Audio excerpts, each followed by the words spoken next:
you. Thank you. Thank you. Thank you.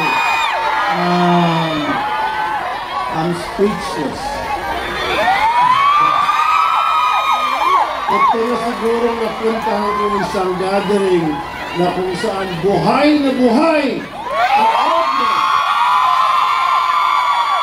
Hindi inaantok kahit na kanina umulan, andito pa rin kayo, kaya talagang napakasarap. Sana lahat ng mga gatherings na pinupuntahan ko, ang grupo ko, ganito sana kasaya para, ayun, ako sa dulo, para habang tayo lahat. Ayun. Sinasagot ko natin tinatawag na saludo para sa OFW. Bago ang lahat, pupuri po muna ako sa inyo.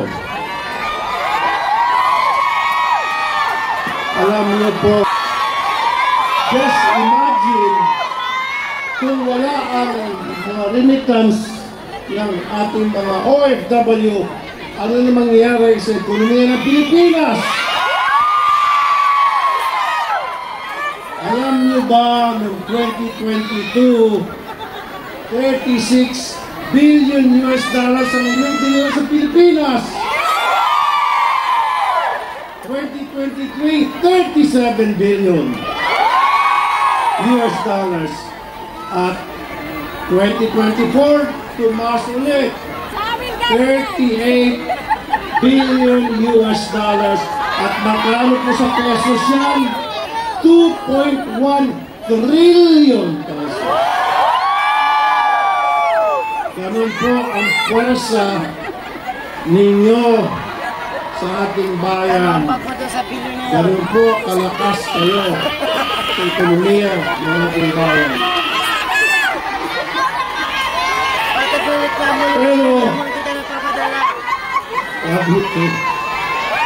Pero hindi naman po siguro masama kung tayo'y mangarap. Ano po? Sabi nga nila, libre mangarap. Sana, parang araw, hindi na natin kailangan pa mag-ibang bansa dahil may sapat na trabaho na sa Pilipinas. Kasi po, kaya nga tinatawag kayo mga bayani. Alam niya po siguro, kung ulitin ko, kaya po kayo tinatawag ng mga bagong bayani sapagkat kayo po ay nagsasakripisyo, napapawalay sa inyong pamilya, napapahiwalay, lungkot, at kung ano pa kapag kayo po ay napunta sa ibang bansa. Yan po ay tinisto nyo para mabigyan ng maayos na pamumuhay ng pamilya at siyempre ang ating bayan.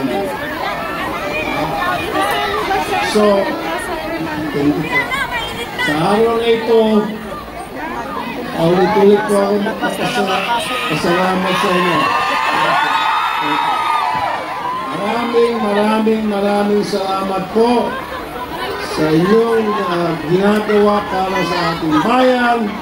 At ako po bilang ang inyong committee chairs sa Senado, sa migrant workers, hindi po ako maging pabaya sa aking trabaho.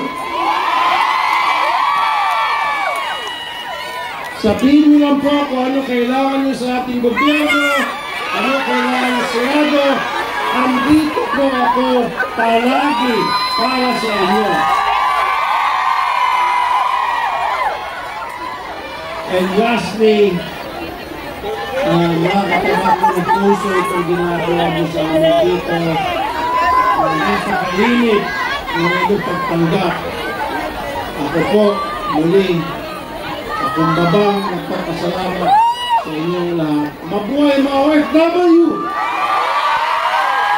At ang aking pagsaludo sa ating mga OFW.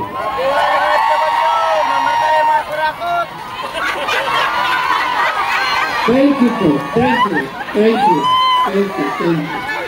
Thank you. Thank you. Ayan, maraming salamat, Honorable Senator Raffy Tulfo. Sumisigaw